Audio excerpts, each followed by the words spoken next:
Blair and David Cameron have a lot in common. They were both fairly good prime ministers, and they both left without finishing the job. They both left half-cock. And I think Blair and Cameron equally feel that they are in some ways owed a lot more. They should both be in the House of Lords. One of them now is, but it didn't silence him.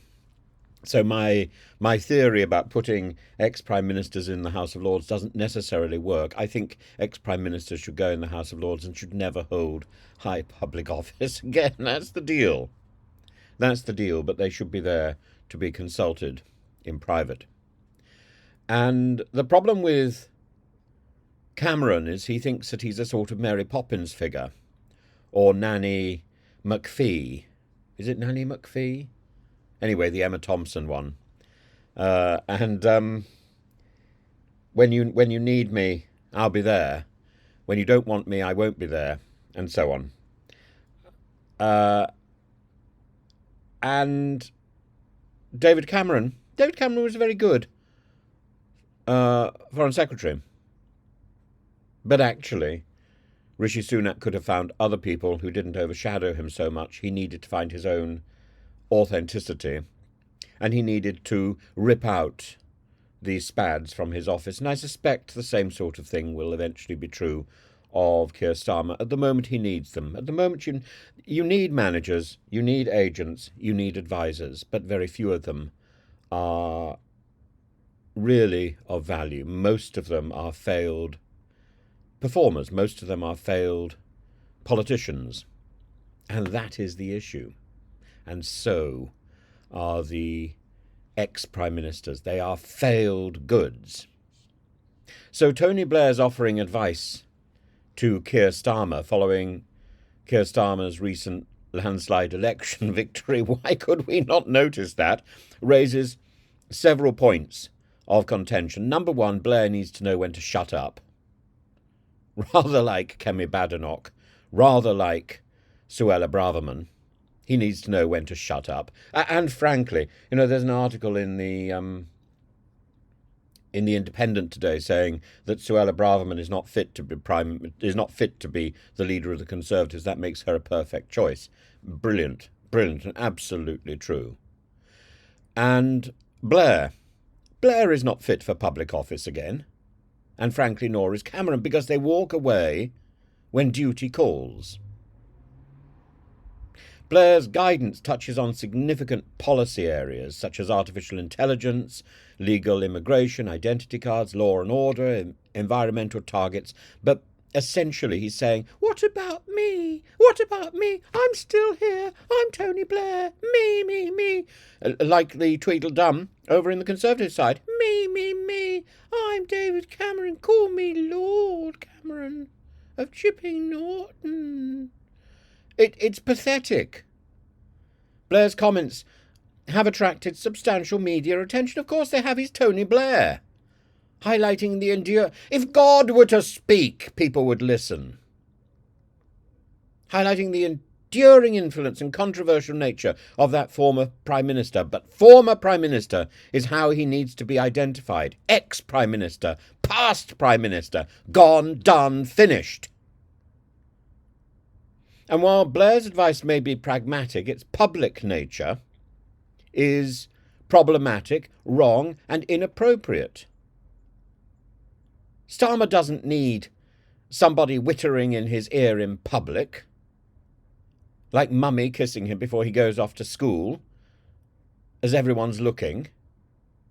He needs to assert his own leadership, establish his own independent identity for government, and within a week, Tony Blair is whittering in public. Oh, he should do this, he should do that. I would have done this, I would have done that. Well, if he would have done all that, then he wouldn't have resigned in favour of Gordon Brown because the temperature was getting too hot. And the same thing goes for Lord Cameron.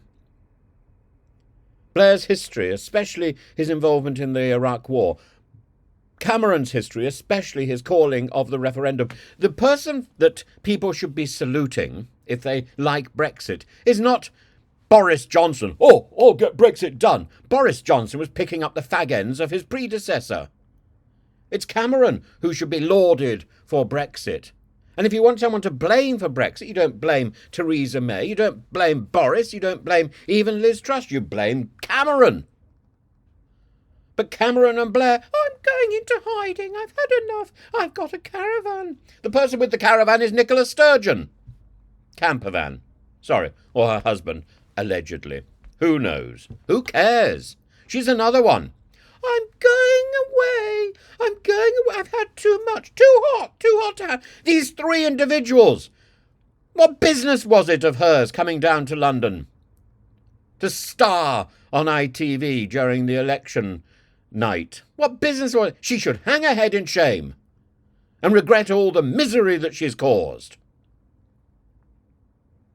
I think it's something rather impressive that Humza Yousaf has not gone out on the media circuit to court publicity like his predecessor, like Tony Blair, like David Cameron. These people who are cowards, who ran away when the going got tough, and they think that they have advice for their successors. It's absurd. It's absurd. And it's invasive, it's intrusive, and it's undermining. And of course, Blair is a particularly polarising figure, especially within Labour's left-wing factions that see his era as a deviation from core Labour values. But Blair and Cameron are not about core Labour, core Conservative values. They're about their own value. And don't we see it? Similarly, Nicola Sturgeon, not about core independence, it's about the independence of Nicola Sturgeon. I matter. The baggage these three individuals carry, the media's propensity to amplify whatever words Blair, Cameron, Sturgeon have to say, complicate the lives of their successors, and their successors' efforts to navigate securely in the office, which is tough. Starmer trying to appear apart from, separate to Blair's influence. And when Starmer is off the stage, when Starmer is over in America, Blair's giving newspaper articles interviews because he knows that will capture attention. Blair's public statements undermine Starmer's position by giving the impression that he is a puppet of Blair. A narrative eagerly promoted by political opponents and potentially damaging to Starmer's authority and public image. But this is the point that we have to recognise. Starmer is no longer just a Labour stooge. Starmer is the Prime Minister of our country, and he needs to be supported by people on the left, on the right, in the centre, wherever. And he needs to be supported by Blair. And Blair is not supporting him by going to the press and doing his tittle-tattle. The comparison to Mrs. Thatcher's backseat driving, when she said that she wouldn't be a backseat driver, complete rubbish. She couldn't keep her hands off John Major, nor could so many other people like Edwina Currie, so we gather.